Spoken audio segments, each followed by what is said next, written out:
नमस्कार, live cities की night bulletin दिन भर बिहार में आपका स्वागत है। खबरों की शुरुआत करेंगे, लेकिन उससे पहले एक नजर डालते हैं आज की सुर्खियों पर। सीएम सम्राट चौधरी ने हरी झंडी दिखाकर 84 गाड़ियों को किया रवाना। तेजस्वी यादव पर भर के डिप्टी सीएम निकम्मा बताया विपक्ष को। मृत्युंजय तिवारी से मिले अब्दुल बारी सिद्दीकी, कहा लालू राबड़ी से मिलिए। आरजेडी के कई विधायक सांसद संपर्क में, जेडीयू का दावा जल्द होगी टूट। उपचुनाव में बीजेपी जीतेगी, चिराग पासवान का दावा। आरजेडी के भविष्य पर सवाल। बीजेपी पर जनसुराज ने लगाया आचार संहिता उल्लंघन का आरोप। प्रदेश अध्यक्ष पहुंचे चुनाव आयोग। नीतीश कुमार पहुंचे दिल्ली, नए घर में किया गृह प्रवेश। बिहार पुलिस चलाएगी विशेष अभियान, लड़कों को पढ़ाएगी कानून का पाठ। मुजफ्फरपुर में पीएनजी गैस पाइपलाइन फटी, 7 छात्राएं बेहोश। बांका में छापेमारी, 131 करोड़ के घोटाले में ईडी का एक्शन। अब खबरें विस्तार से। बिहार पुलिस को सीएम सम्राट चौधरी ने खास सौगात दी है। 84 चमचमाती हाईटेक गाड़ियों को हरी झंडी दिखाई है। सीएम सम्राट के इस सौगात से बिहार पुलिस पहले से और भी ज्यादा मजबूत और सशक्त हो सकेगी। मुख्यमंत्री सचिवालय से नई गाड़ियों को रवाना किया गया है।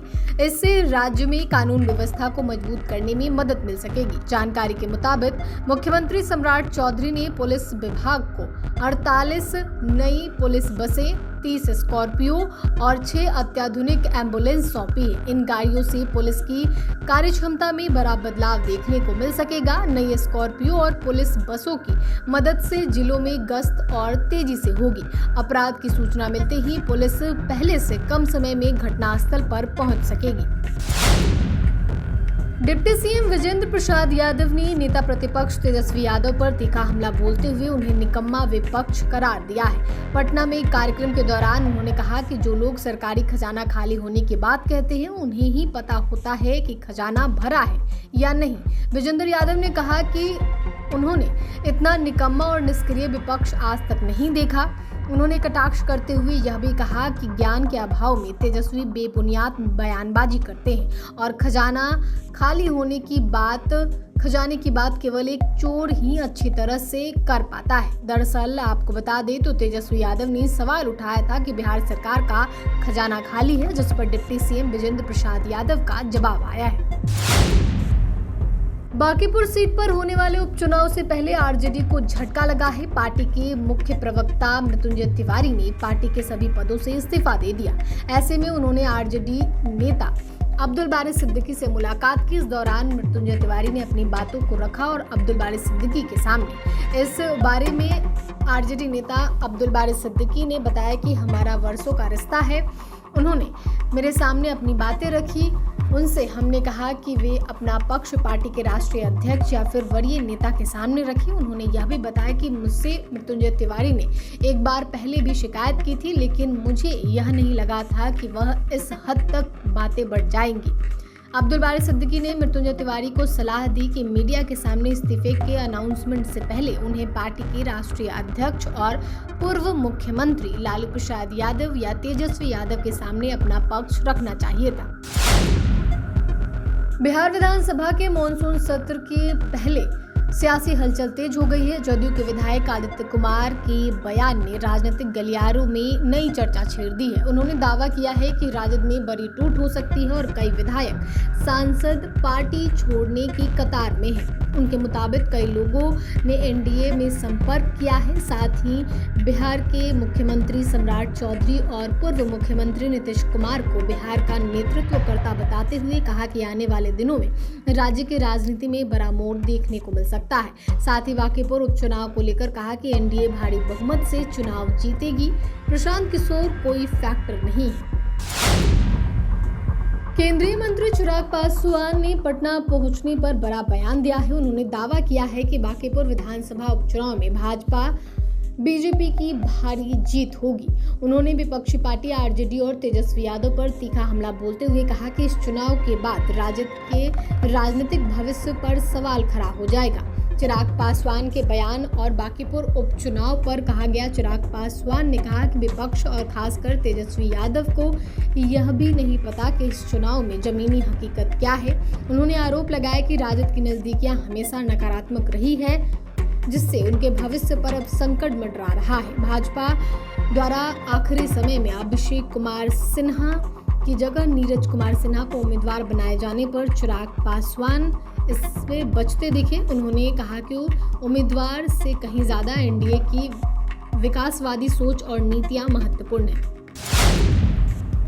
बांकीपुर विधानसभा उपचुनाव को लेकर जनसुराज ने पीसी किया। प्रदेश अध्यक्ष मनोज भारती ने बताया कि प्रशांत किशोर को चुनाव आयोग की ओर से स्कूल का बस्ता चुनाव चिन्ह आवंटित किया गया है। उन्होंने कहा कि मतपत्र पर यह चुनाव चिन्ह क्रम संख्या 9 पर रहेगा। पार्टी इसे घर घर तक पहुंचाने के लिए बड़े स्तर पर जनसंपर्क अभियान चलाएगी। मनोज भारती ने बीजेपी पर आदर्श आचार संहिता के उल्लंघन का आरोप लगाते हुए कहा कि इन शिकायतों को लेकर पार्टी के एक उच्च स्तरीय शिष्टमंडल ने मुख्य निर्वाचन पदाधिकारी से मुलाकात कर ज्ञापन सौंपा है। आगे मनोज भारती ने कहा कि बांकीपुर की जनता के लिए यह जानना बेहद जरूरी है कि प्रशांत किशोर का चुनाव चिन्ह स्कूल का बस्ता है। उन्होंने कार्यकर्ताओं से अपील की कि वे इस जानकारी को प्रत्येक मतदाता तक पहुंचाए ताकि मतदान के दिन किसी प्रकार का भ्रम न रहे। पूर्व मुख्यमंत्री नीतीश कुमार ने दिल्ली में अपने बंगले में आज गृह प्रवेश कर लिया है। नीतीश कुमार का दिल्ली में नया पता 9 सुनहरी बाग रोड है। उनके बंगले के बगल में लोकसभा में विपक्ष के नेता राहुल गांधी और केंद्रीय मंत्री चिराग पासवान का भी बंगला है। संसद का मॉनसून सत्र से पहले बिहार के पूर्व सीएम ने आज गृह प्रवेश किया है। बता दें कि संसद का मॉनसून सत्र 20 जुलाई से 13 अगस्त तक चलेगा। गृह प्रवेश के बाद नीतीश कुमार जेडीयू के कार्यकारी अध्यक्ष संजय झा और बिहार के उप मुख्यमंत्री विजय चौधरी के साथ नए घर का मुआयना करते नजर आए। बिहार पुलिस अपराधियों के खिलाफ लगातार कार्रवाई कर रही है। पिछले 15 दिनों के दौरान पटना पुलिस के साथ सभी जिलों में पुलिस पर हमला करने के मामले में बिहार पुलिस ने विशेष अभियान चलाकर 347 अभियुक्त को गिरफ्तार किया है। इस बात की जानकारी ADG law and order KS अनुपम ने दी। उन्होंने बताया कि विभिन्न आपराधिक मामले में 2500 कुर्की जब्ती की कार्रवाई भी की गई है। वहीं इस 15 दिनों के अंदर पुलिस पदाधिकारियों की गवाही पर जोर दिया गया है। 5000 गवाही कार्रवाई की गई है। आगे पुलिस बेहतर काम कर सके, इसके लिए पुलिस थानों की रियल टाइम मॉनिटरिंग की जा रही है। सोशल मीडिया के दुरुपयोग मामले में भी लगातार कार्रवाई की जा रही है।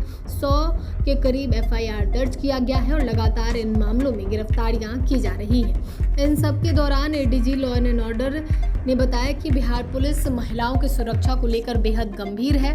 बच्चों को कानून की जानकारी हो, इसके लिए स्कूल कॉलेज में जाकर हम लोग जागरूकता अभियान चलाएंगे। 21 जुलाई से 10 अगस्त तक यह अभियान चलेगा। इसके माध्यम से बच्चियों को कानून की जानकारी देंगे ताकि वो सही रास्ते पे चलकर बेहतर इंसान बने, अपने भविष्य को बेहतर बनाएं, पुरुष महिलाओं बच्चों का सम्मान करें।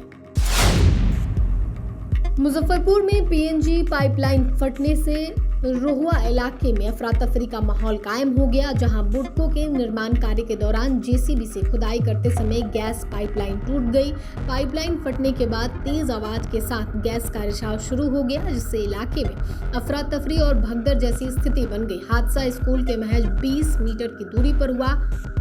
हादसे के वक्त स्कूल में करीब 200 स्टूडेंट्स थे। टीचर उन्हें बाहर निकालने लगे। इस दौरान कई छात्राएं गैस की चपेट में आ गई और बेहोश होकर गिर गई। छात्राओं को पास के अस्पताल में भर्ती कराया गया। अस्पताल में अफरा तफरी का माहौल देखा गया। घटना की जानकारी मिलते ही स्थानीय प्रशासन, पुलिस और संबंधित एजेंसी की टीम मौके पर पहुंची। गैस रिसाव को रोकने और स्थिति को नियंत्रित करने के साथ ही पूरे इलाके को सुरक्षा के मद्देनजर खाली कराया गया। अवैध बालू खनन के मामले में ईडी ने बड़ी कार्रवाई की है। ईडी की पटना जोनल टीम ने 131 करोड़ रुपए से ज्यादा के अवैध बालू खनन मामले में बिहार, दिल्ली और राजस्थान के कई ठिकानों पर एक साथ छापेमारी शुरू की। यह कार्रवाई मनी लॉन्ड्रिंग रोकथाम अधिनियम के तहत की गई।